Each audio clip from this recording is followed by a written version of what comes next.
Oi, tudo bem? Muito bem. Então, você tem um aluno que precisa emagrecer. Você precisa prescrever exercício físico para esse aluno emagrecer.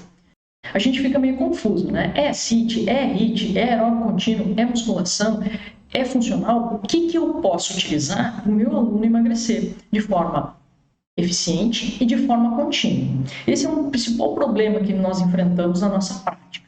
É o emagrecimento contínuo desse aluno. No início, tudo é maravilha. Primeiro, segundo mês, o indivíduo emagrece 3, 4 quilos, isso é fácil de fazer. O problema é manter esse emagrecimento de forma contínua. É uma dúvida que você tem? É uma dificuldade que você tem? Conseguir manter esse aluno emagrecendo? Essa era uma principal dificuldade que eu tinha, né? E qual o método utilizar para que o meu aluno, então, pudesse chegar ao objetivo dele, emagrecer eficiente de forma contínua. Tá, mas quem sou eu para te ajudar nessa tarefa? Meu nome é Cíntia Scheller, eu sou graduada em Educação Física, doutora em Ciências do Movimento Humano e personal trainer. Atuo há mais de 15 anos com populações especiais, promovendo o emagrecimento delas, inclusive indivíduos com sobrepeso e com obesidade. Muito bem, te peço então para tu curtir o meu canal, ativar o sininho, clicar curtindo essa palestra, para que eu possa então aparecer e auxiliar mais pessoas nesse nosso objetivo aí de emagrecer as pessoas de forma efetiva. Muito bem, quando a gente fala em emagrecimento, o que a gente tem que pensar? Como é que ocorre a perda de gordura? Nós, profissionais de educação física, nós utilizamos o quê? O exercício físico para promover essa perda de gordura, para ela ser eficiente e contínua. Eu sempre falo que a gente tem que fazer uma prescrição inteligente. Inteligente por quê? Porque não adianta a gente ficar utilizando trocentos métodos sem ter um foco, sem ter um objetivo. E o nosso objetivo tem que ser em cima da mitocôndria. É a organela que oxida a gordura. Então eu tenho que propor todo o meu treinamento, toda a metodologia para eu provocar adaptações na mitocôndria para que ela então faça o trabalho dela, que é perder gordura. Ela é a organela responsável por oxidar as gorduras, por queimar a gordura do nosso organismo. Ela tem essa função de gerar o ATP. E na literatura nós temos diversos métodos, né? Formas de prescrição, intensidade, duração, tipo de método utilizado, que irão promover diferentes respostas em nossa mitocôndria. Então a gente pode fazer um planejamento do treinamento, né? Uma prescrição a longo prazo, de forma a provocar diferentes adaptações, alterações em minha mitocôndria, para que responda de uma forma mais efetiva na oxidação, na queima de gorduras desse meu aluno. Então, se eu tenho um indivíduo que apresenta poucas mitocôndrias, eu posso aplicar uma estratégia errada e assim não favorecer, por exemplo, o surgimento de novas mitocôndrias, que é essencial para esse indivíduo. Se eu tenho pouca mitocôndria, eu vou gerar pouca oxidação de gordura. Então, é interessante que eu, por exemplo, utilize uma metodologia que promova aumento no número de mitocôndrias desse indivíduo.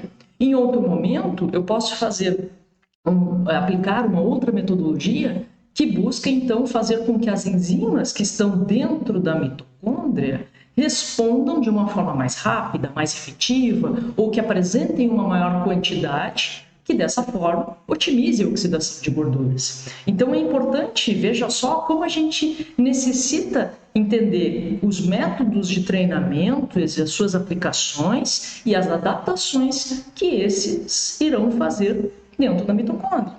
E ela é uma organela essencial. A gente observa aqui nessa microscopia eletrônica as fibras musculares e essas grandes gotículas de gordura, né, que estão, então, dentro das minhas fibras musculares, e aqui as mitocôndrias, então, que serão as responsáveis por oxidar as gorduras. Então, mostra a importância que a mitocôndria tem na oxidação de gordura.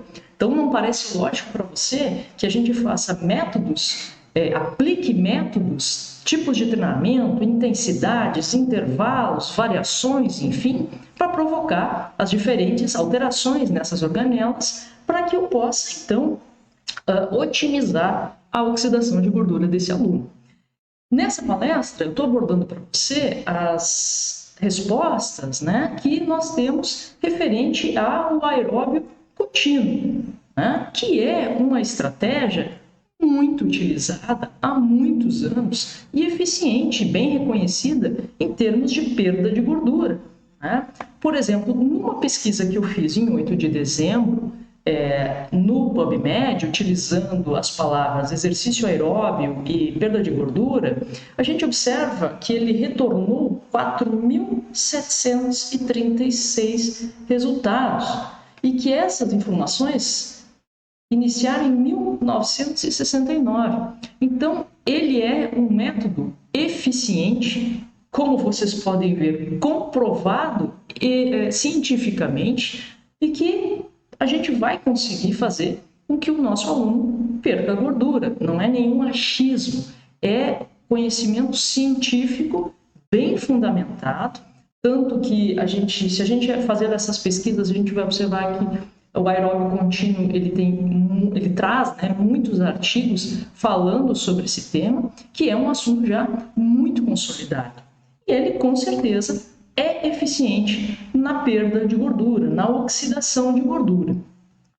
Ao realizarmos o exercício aeróbio contínuo, um dos efeitos que ocorrem quando iniciamos, então, a atividade é a lipólise, né, que é a quebra do lipídio que está localizado dentro do tecido adiposo, que está sob a forma de triglicerídeos, de forma que ele seja liberado para a circulação como ácido graxo livre. O tecido adiposo é o maior reservatório energético do nosso organismo. Uma grama de gordura consegue liberar em torno de 9 quilocalorias de energia. Então, por isso que ele é considerado o maior reservatório de energia do corpo. E nós temos dois tipos, né, de tecido adiposo em relação ao local em que ele está depositado. Então, nós temos o tecido adiposo subcutâneo, que, como o nome já diz, ele fica abaixo da nossa pele, e o tecido adiposo visceral, que é aquele que fica localizado entre as vísceras, por isso que o nome é tecido adiposo visceral. Levando em consideração que o tecido adiposo é um dos mais maléficos reservatórios de gordura do nosso corpo, devido à grande quantidade de substâncias que ele libera e que vão impactar em doenças crônicas, tanto presentes como o estabelecimento dessas doenças crônicas. Então, quando nós iniciamos um exercício físico, o exercício ele vai liberar esses ácidos graxos do tecido adiposo para que ele seja utilizado pelo nosso músculo. Para quê? Para oxidar a gordura, para gerar energia, sob a forma de ATP. A liberação desses lipídios do tecido adiposo vai levar em consideração alguns fatores. Né? Então, o tipo de treinamento que o indivíduo, o nível de treinamento que esse indivíduo se encontra, se ele é sedentário, o sexo desse indivíduo, as mulheres, se estão na menopausa, se não estão na menopausa, a intensidade do exercício físico, né? Então, quando eu estou fazendo o tecido aeróbio contínuo, em intensidades leve a moderada, eu tenho uma maior liberação de ácidos graxos na corrente sanguínea. Mas atenção, tem gente que confunde grande quantidade de ácido graxo na circulação com oxidação de gordura. Não é a mesma coisa. Uma é uma etapa para que eu tenha a oxidação de gorduras ao final do processo. Então, de nada adianta eu ter uma grande liberação de ácido graxo para a circulação se o meu músculo não oxidar. Então, é importante que eu tenha essa grande liberação de ácido graxo para a circulação, mas igualmente é muito importante que esse ácido graxo entre dentro da minha fibra muscular, chegue até a mitocôndria e seja realmente oxidado para gerar energia. E dessa forma eu utilizar esse ácido graxo como fonte energética. Então é importante que eu tenha esse aumento, mas também é importante que esse processo seja finalizado. Então não adianta eu jogar um monte de ácido graxo na circulação se ele não for oxidado, de nada adianta. Inclusive, alguns métodos estéticos milagrosos, eles preconizam isso, né? Que coloca uma enzima no tecido adiposo, faz uma aplicação de uma enzima no tecido adiposo e libera para a circulação. Tá, e daí? Isso não significa que esse ácido graxo vai ser utilizado como uma fonte energética. Ele simplesmente foi liberado para a circulação. Agora, se o músculo vai utilizar ou não, são outros 500. Se o indivíduo está em repouso, por que o músculo vai utilizar? Vem aquela enxurrada de ácido graxo na circulação e o músculo em repouso, lá sossegado. Ele não vai nem pegar. Por quê? Por que ele vai pegar se ele não está precisando? Então, a gente tem que conhecer esse sistema de forma que, ao final, eu tenho oxidação de gordura. Então, eu tenho que liberar ácido graxo na circulação, mas o meu músculo precisa utilizá-los. Senão, eu não tenho oxidação de gordura e, consequentemente, eu não tenho a perda dela, né? A perda de gordura do indivíduo que eu estou trabalhando. Então, quando eu faço uma atividade de leve a moderada intensidade, eu tenho uma maior liberação de ácidos graxos na circulação e, consequentemente, espera-se um maior uso pelo tecido muscular. Do contrário, quando eu tenho intensidades de exercício muito altas, eu tenho uma diminuição nessa liberação de ácidos graxos para a circulação desse tecido adiposo branco. Então, se eu quero trabalhar durante o exercício para promover, durante o exercício, uma maior oxidação de gorduras, eu tenho que trabalhar em intensidades consideradas de leve a moderada, para que eu tenha um maior fluxo de ácidos graxos na corrente sanguínea e que esses, então, sejam utilizados como fonte de energia pelo meu músculo. Muito bem, esse é um princípio explicado de forma muito simples aqui nessa palestra, né? Como eu tenho, então, essa liberação de ácido graxo no tecido adiposo e como este é utilizado pelo nosso músculo esquelético. Muito bem.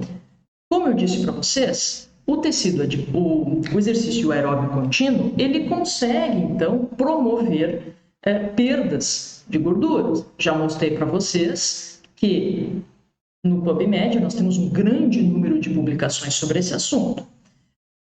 E uma das etapas é a liberação, então, desse ácido graxo para a circulação para ser utilizado como fonte energética.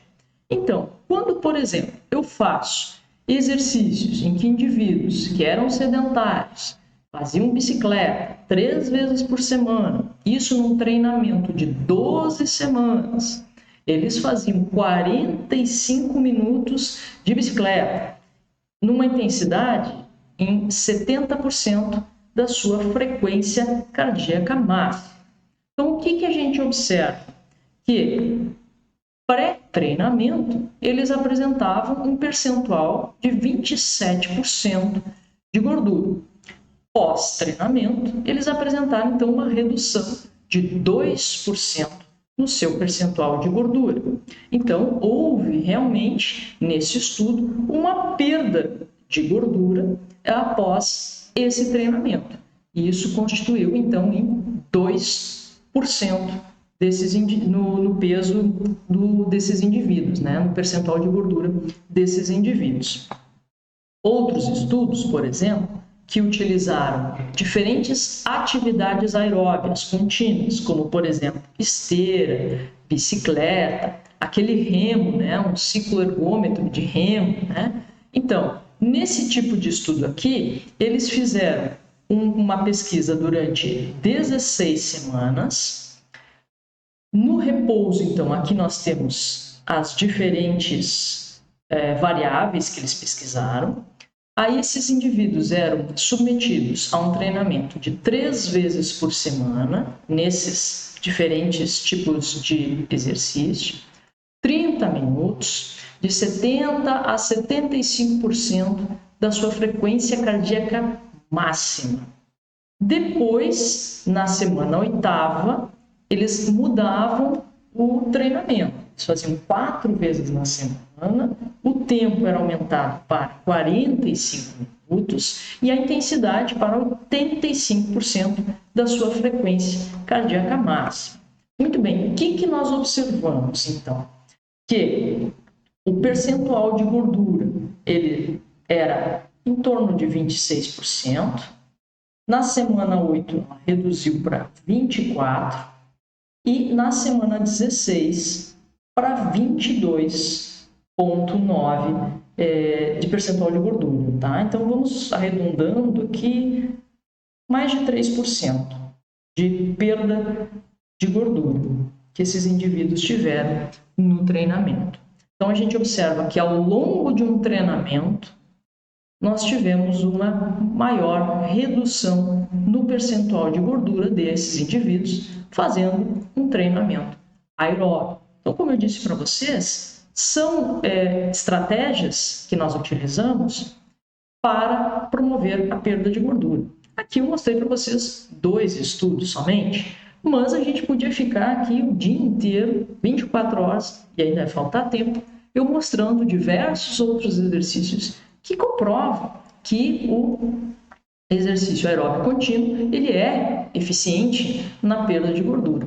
Atualmente a gente tem um bombardeio em cima do aeróbico contínuo, ele é, vamos dizer assim, menosprezado de acordo com as questões que nós temos, que o indivíduo passa no seu dia a dia, questões de falta de tempo, outros métodos da moda, vamos dizer assim, né, que hoje são muito utilizados, mas que não é de hoje que eles surgiram, já há mais tempo eles já existiam, mas que hoje, né, ganharam um maior reconhecimento também pela questão da ciência envolvida.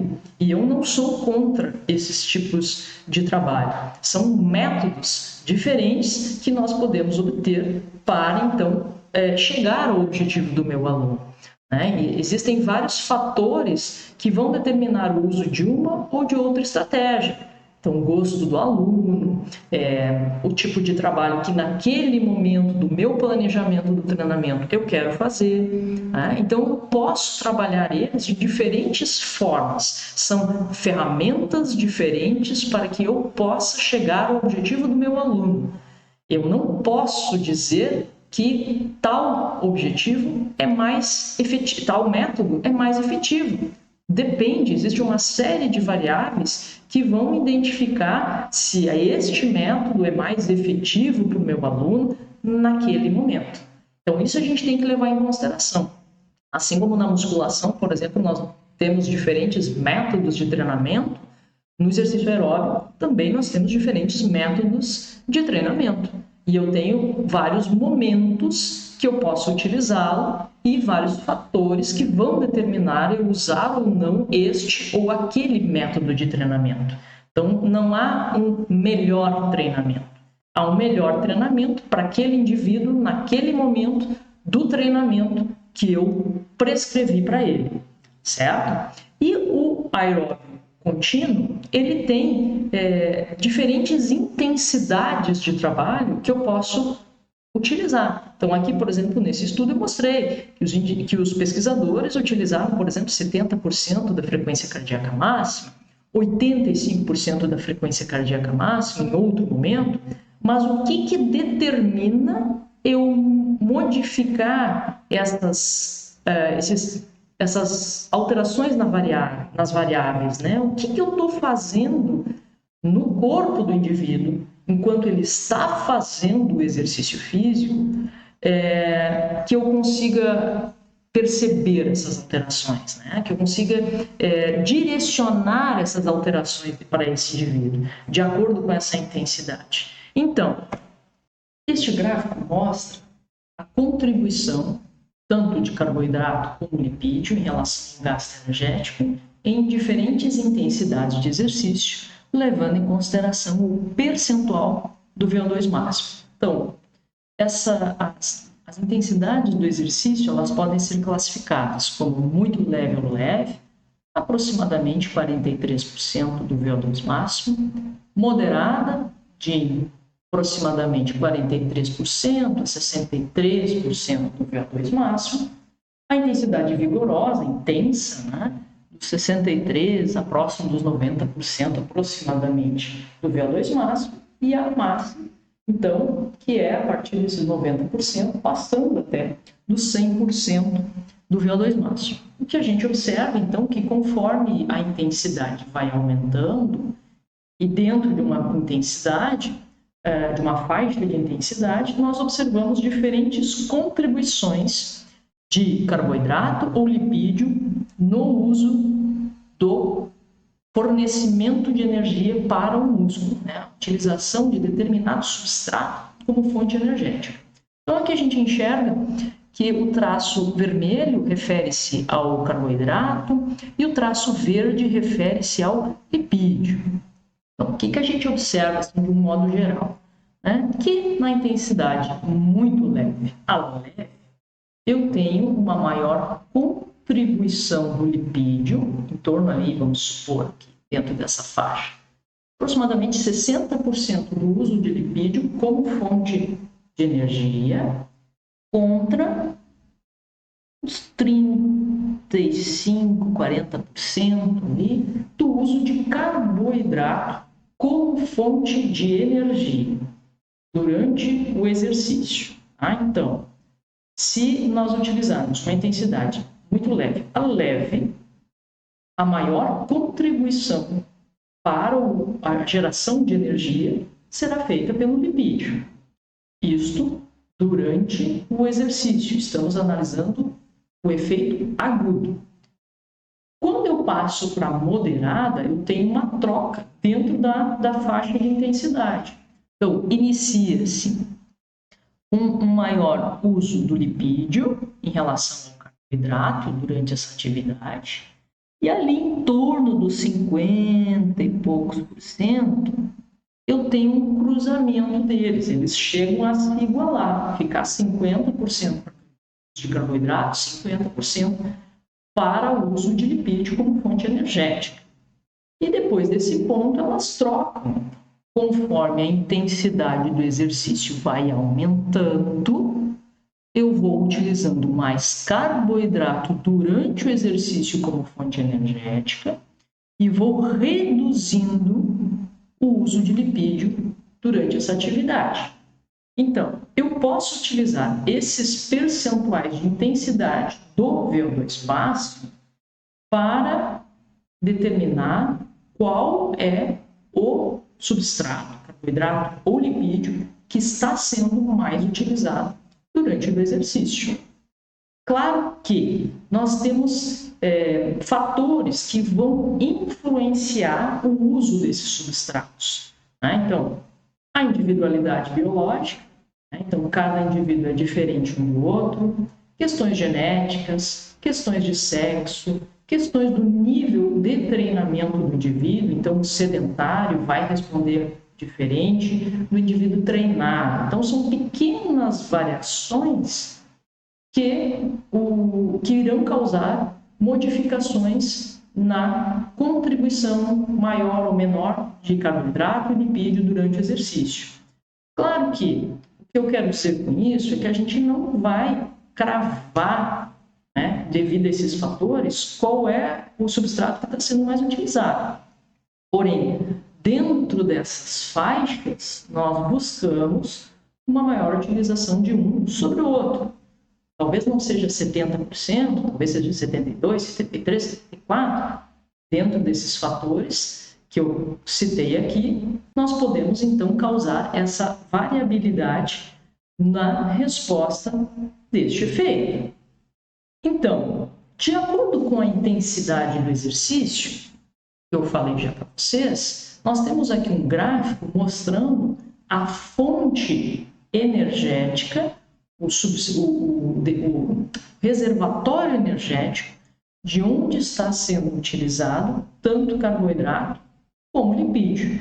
Então, observamos que em torno de 25% da intensidade do VO2 máximo, que refere-se a uma intensidade leve ou muito leve, nós temos o verde escuro, a glicose plasmática, O verde mais escuro, nós temos o ácido graxo plasmático e o verdinho clarinho, o triglicerídeo que está dentro do músculo. Então, o que a gente observa? Que nessa intensidade de exercício, nós temos um grande uso, né, de ácidos graxos livres, contribuindo para o gasto energético, ou seja, fornecendo energia para o músculo que está em atividade. Quando eu passo por uma atividade moderada, mais moderada, intensa, já passou daquela faixa que eu mostrei para vocês de moderada, eu vejo uma modificação nesse parâmetro. Então, eu tenho maior utilização da glicose plasmática, eu tenho uma boa contribuição do ácido graxo livre que está na circulação sendo utilizado, mas menor que 25% de VO2 máximo. Eu tenho um uso bem acentuado de triglicerídeos musculares e também, devido ao aumento da intensidade, eu tenho uma grande utilização do glicogênio muscular durante o exercício físico. Lembrando, estamos falando durante o exercício físico. Então, se a gente comparar com os 25% do VO2 aqui do dado ao lado, nós observamos que a intensidade de 65% do VO2 máximo utiliza uma quantidade muito maior de triglicerídeo muscular e de glicogênio muscular. O metabolismo dentro do músculo é muito mais intenso em relação a utilizar os seus próprios substratos. Mas isso não quer dizer que o ácido graxo, por exemplo, circulatório, também não está provocando uma grande contribuição aí durante o exercício físico. Quando a gente passa para 85% do VO2 máximo, novamente esse cenário modifica. Eu tenho uma grande utilização de glicose plasmática em relação às outras intensidades de exercício, ou seja, o meu fígado, meu tecido hepático está liberando uma maior quantidade de moléculas de glicose do seu glicogênio para a circulação, então para contribuir para o fornecimento de energia do músculo. Nós temos também uma participação aí do uso de ácidos graxos plasmáticos como fonte energética, uma reduzida, então, utilização, nesse caso aqui, dos triglicerídeos musculares em relação aos 65% do VO2 máximo, e uma elevada utilização do glicogênio muscular nessa intensidade em relação às outras duas intensidades de exercício.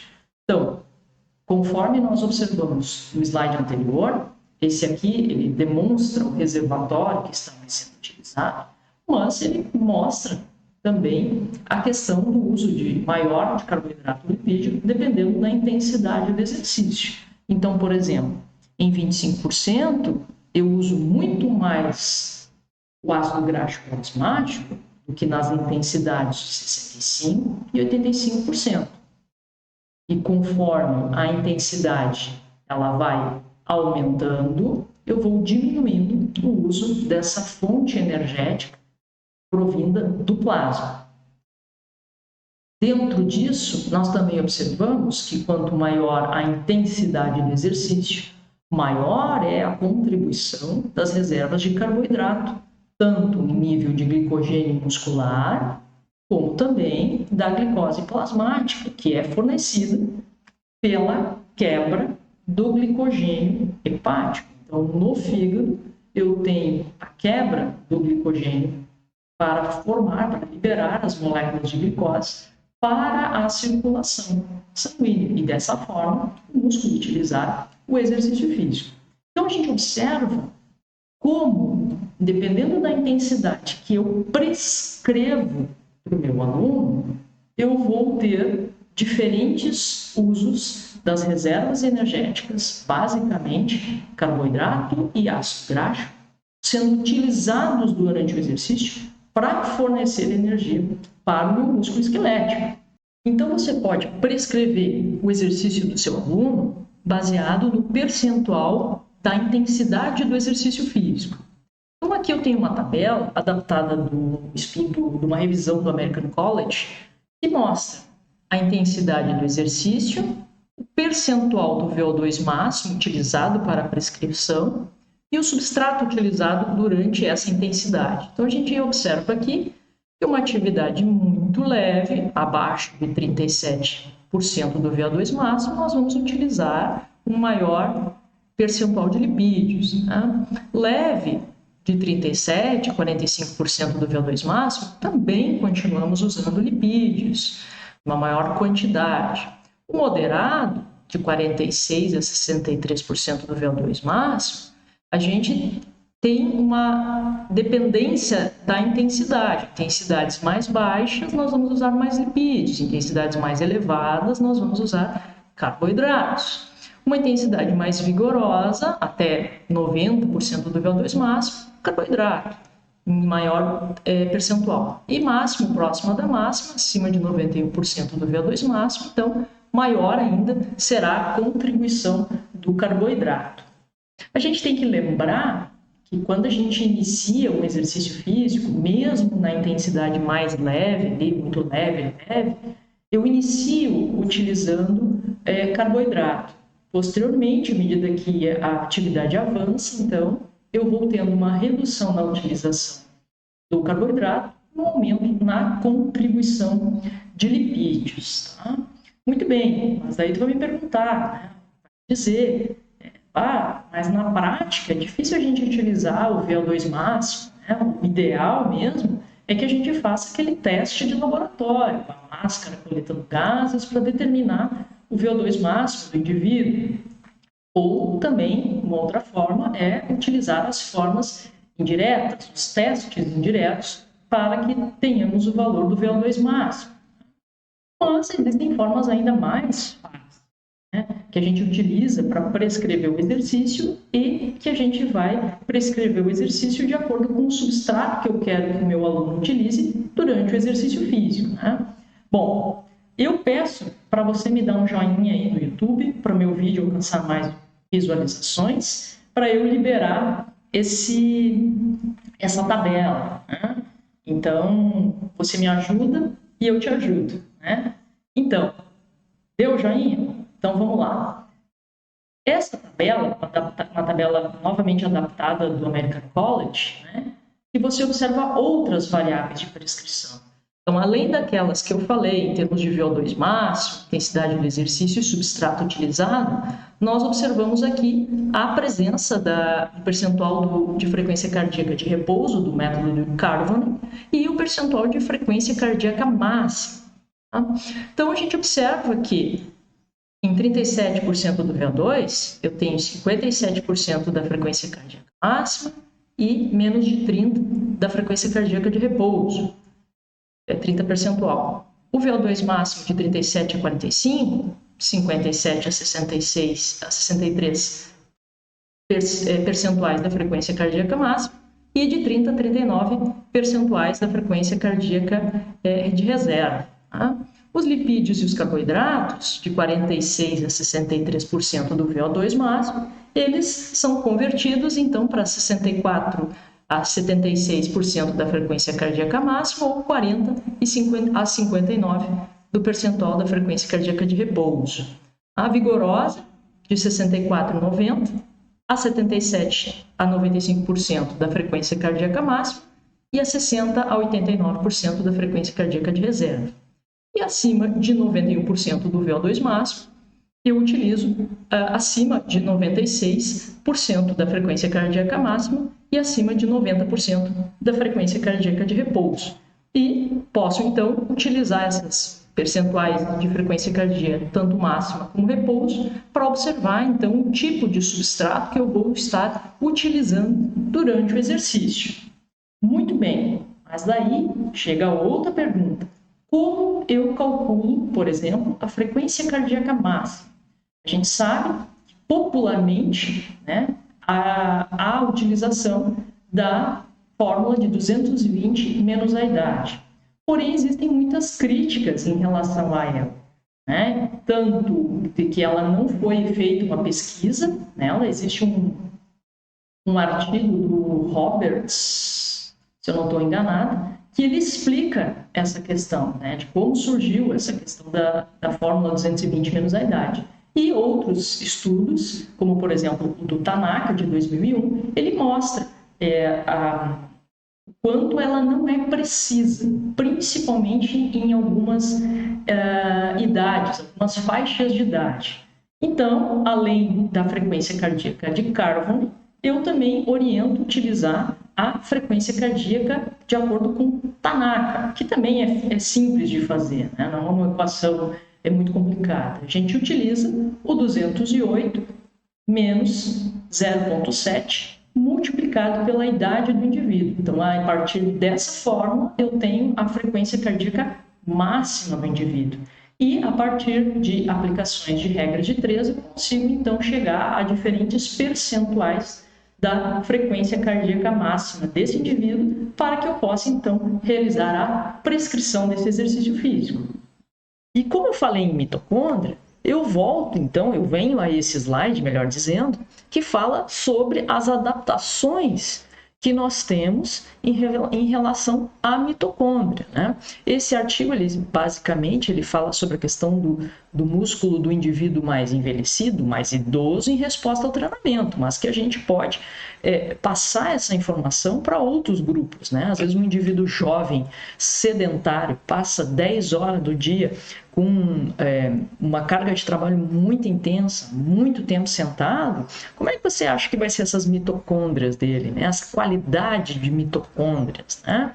Então, eu saio de uma mitocôndria com baixa funcionalidade, né, que não funciona da melhor forma possível, ou com poucas mitocôndrias, e à medida do treinamento, né, a partir de meses, eu tenho, então, uma mitocôndria altamente funcional, fazendo o seu trabalho de uma forma muito eficiente, né? Ou seja, oxidando bastante gordura, né? E também um maior número de mitocôndrias. Então, essa é a ideia do trabalho, né? Nós sairmos de uma situação de pequeno número, com baixa funcionalidade, para um aumento no número de mitocôndrias e com uma alta funcionalidade. Esse é o objetivo e o efeito do treinamento para o seu indivíduo, né? E qual é o objetivo? O objetivo é que esse indivíduo, quanto mais treinado ele for,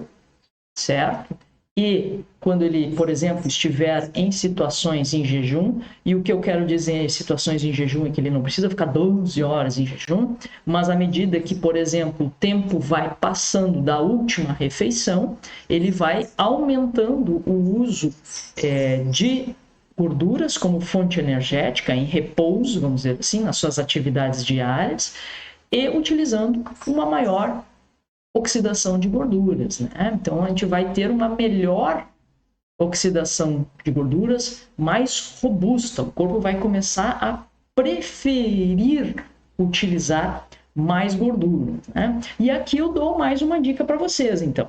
Quando nós queremos fazer com que as mitocôndrias aumentem o número, quando você quer aumentar o número de mitocôndrias no seu indivíduo, parece importante que você aumente o volume de treinamento.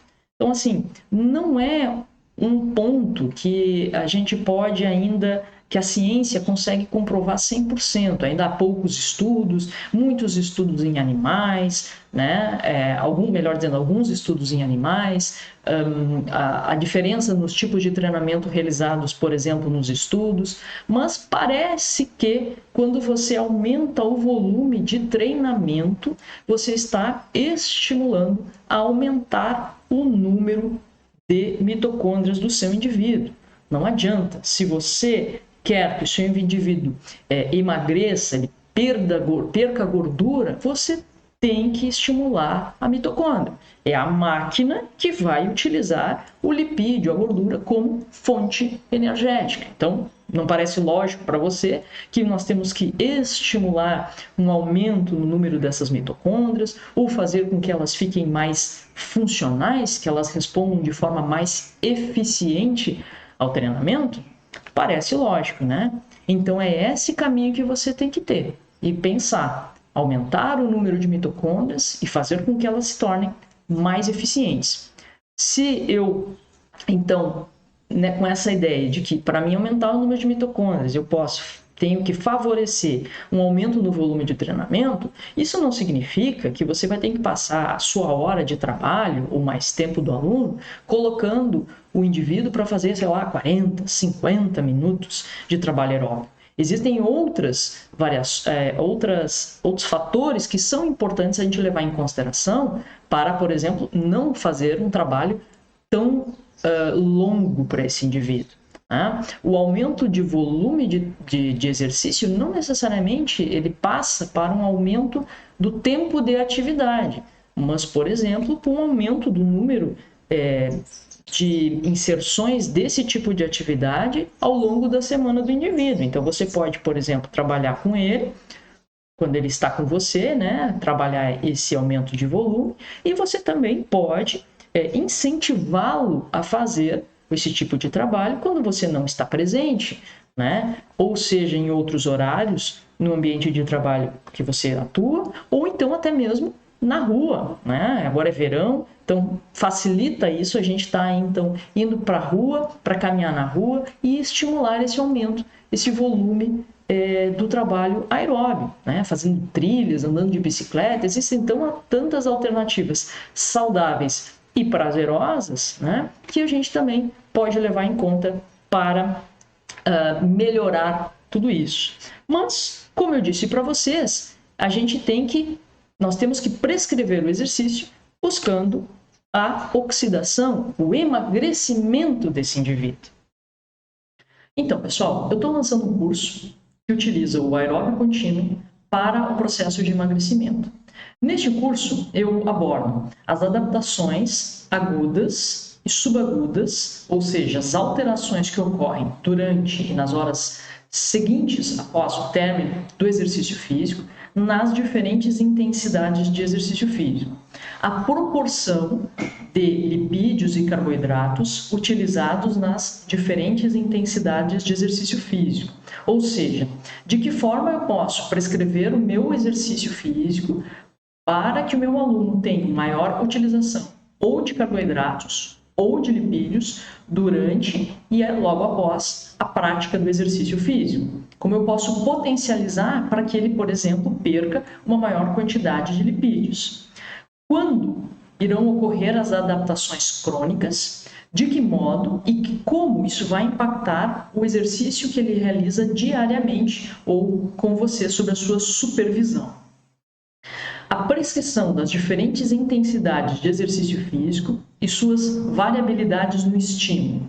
Eu comentei com vocês que a mitocôndria é a principal organela que vai atuar no processo de emagrecimento. Nós temos como, via prescrição do exercício físico, aumentar ou o número dessas mitocôndrias ou o desempenho dessas mitocôndrias, de forma que o seu processo de emagrecimento será mais efetivo. A fidelidade do aluno ao treinamento. Como nós podemos, através do aeróbio contínuo, promover fidelidade do indivíduo ao seu treinamento, a mantê-lo ligado a você durante o seu treinamento. Os fatores que poderão influenciar na prescrição do exercício físico. Nós sabemos que, por exemplo, alterações ortopédicas, lesões, idade, enfim, inúmeros fatores poderão influenciar na sua prescrição. E eu te mostro como você pode continuar prescrevendo o exercício para que o indivíduo tenha emagrecimento e, ainda por cima, tenha segurança no exercício que você está propondo para ele. As variações a serem aplicadas no planejamento do treinamento. Então, eu mostro para você um modelo de prescrição com diversas variações que você pode aplicar nesse treinamento para o seu aluno para promover emagrecimento a longo prazo, com segurança e com efetividade. Se você achou esse curso que eu mostrei agora interessante, clica aqui no link que está abaixo na descrição para você ter acesso, então, à página desse curso. Ok? Muito obrigado pela tua atenção. Peço que, se o vídeo valeu a pena, você clique no curtir para que o meu vídeo ganhe mais visualizações e possa auxiliar mais pessoas a buscar o emagrecimento dos seus alunos. Até mais!